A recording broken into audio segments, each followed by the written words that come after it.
ஐயனார் துணை சீரியலில் அடுத்து நடக்க போகிற நிகழ்வுகளை நாம் பார்க்கலாம். நம்ம சேரன் தன்னை நம்பி வந்த கார்த்திகாவை, நீ வீட்டை விட்டு வெளியில் போ கார்த்திகா, இனிமேல் இந்த வீட்டுக்கு வராத, நீ வேற ஒரு வீட்டுக்கு வாக்கப்பட போகிற பொண்ணு, அதனால் நீ இனிமேல் இங்கே வர்றது நல்லதாக இருக்காது அப்படின்னு சொல்லி அனுப்புகிறாங்க. இதை கேட்டதுமே கார்த்திகா, நான் உங்களை எவ்வளவோ நம்பி வந்தேன் மாமா, ஆனால் எங்கள் அம்மா அப்பா பேச்சை கேட்டுட்டு நீங்கள் டக்குன்னு மாறிட்டீங்களே அப்படின்னு சொல்லி ரொம்பவே வருத்தப்படுறாங்க. இதில் கார்த்திகா, இதுதான் உனக்கு நல்லதாக இருக்கும், நீ அதனால் இந்த கல்யாணத்தை பண்ணிக்கோ, கிளம்பு வீட்டிலேருந்து அப்படின்னு சொல்கிறாங்க. உடனே கார்த்திகா, மாமா நான் உங்களை எவ்வளவோ நம்பினேன் மாமா, அதனால தான் நான் மறுநாள் காலையில் கல்யாணத்தை வச்சுட்டு கூட நான் இங்கே வந்தேன், ஆனால் நீங்கள் ஒரு நிமிஷத்தில் இப்படி பண்ணிட்டீங்களே அப்படின்னு சொல்லி ரொம்பவே வருத்தப்பட்டு அழுகிறாங்க.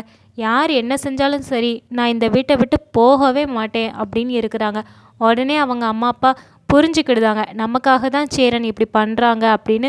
ரொம்பவே நன்றிப்பா அப்படின்னு சொல்லி நன்றி சொல்லிட்டு கார்த்திகாவை வலுக்கட்டாயமாக இழுத்துட்டு போகிறாங்க. உடனே சேரன் சொல்கிறாங்க, இல்லை கட்டாயப்படுத்த வேண்டாம் கார்த்திகா, நீ அந்த கல்யாணத்தை பண்ணிக்கோ, அதுதான் உனக்கு நல்லதாகவும் இருக்கும், நான் சொன்னால் நீ கேட்ப தானே, இதையும் நீ கேளு அப்படின்னு சொல்கிறாங்க. அவங்க இவ்வளோ தூரம் சொன்னதுக்கப்புறம் நம்ம கார்த்திகா நம்பிக்கையை விட்டுருதாங்க. சரி, நம்ம இனிமேல் மாமாவுக்கு இடைஞ்சலாக இருக்கக்கூடாது, நம்ம அந்த கல்யாணத்தை தான் பண்ணிக்கணும்னு விதி இருந்தால் அப்படியே ஆகட்டும் அப்படின்னு சொல்லி பேசாமல் அவங்க கூட போகிறாங்க. இதை பார்த்ததுமே நம்ம சேரன் அண்ணாவுக்கு இன்னுமே ரொம்பவே கஷ்டமாக இருக்குது. எதுக்காக இப்படி சொல்லணும் அப்படின்னு சொல்லி அவங்களே கேட்டுக்கிறாங்க.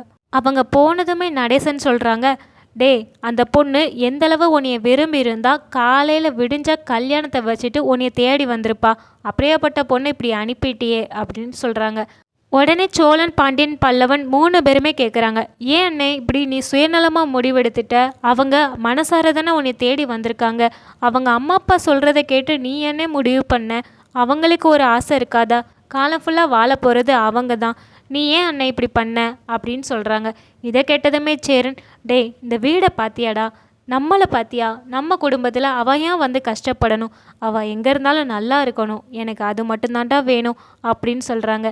இதை கேட்டதும் தான் நம்ம பாண்டியன் எல்லாருமே கொஞ்சம் புரிஞ்சுக்கிடுதாங்க. சரி, அண்ணன் அவங்க நல்லதுக்காக தான் பண்ணியிருக்காங்க அப்படின்னு. இருந்தாலுமே தான் அண்ணன் கஷ்டப்படுறத அவங்க யாராலையுமே பார்க்க முடியலை.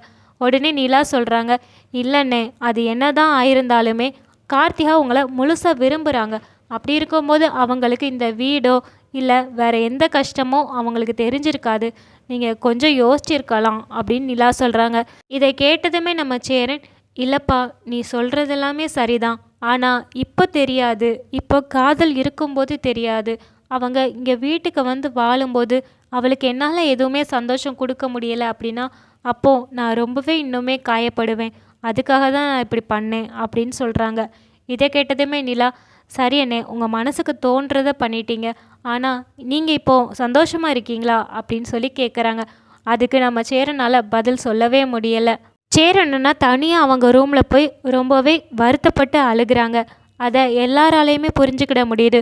உடனே சோழன் சொல்கிறாங்க, இல்லைடா, அண்ணே விருப்பப்பட்டு இதை பண்ணலை, அவங்க அம்மா அப்பா போய் தனியாக பேசுனாங்கல்ல, அப்போ தான் ஏதோ சொல்லியிருக்காங்க, நம்ம எப்படியாவது அண்ணனை கார்த்திகாவுக்கு கல்யாணம் பண்ணி வைக்கணும், அதுக்கு நம்ம ஏதாவது பிளான் பண்ணணும்டா அப்படிங்கிறாங்க. இதை கேட்டதுமே பாண்டியன், ஆமாண்டா, அண்ணே ரொம்பவே வருத்தப்பட்டு தான் அப்படி கார்த்திகாவை அனுப்பிட்டாங்க, நம்ம அந்த மண்டபத்தில் போய் என்ன நடக்குன்னு சொல்லி பார்ப்போமா, இல்லைன்னா அந்த மாப்பிள்ளைக்கிட்ட போய் பேசி பார்ப்போம், இந்த மாதிரி 2 பேருமே விரும்புகிறாங்க, நீங்கள் தயவு செஞ்சு ஒதுங்கிக்கோங்கன்னு மாப்பிள்ளை வீட்டில் பேசுனா இவருக்கு வேலையும் போகாது, அதே மாதிரி இந்த கல்யாணமும் நல்லபடியாக நடக்கும்ல அப்படின்னு சொல்கிறாங்க. சரி, இந்த ஐடியா நல்லா தான் இருக்குது அப்படின்னு சொல்கிறாங்க.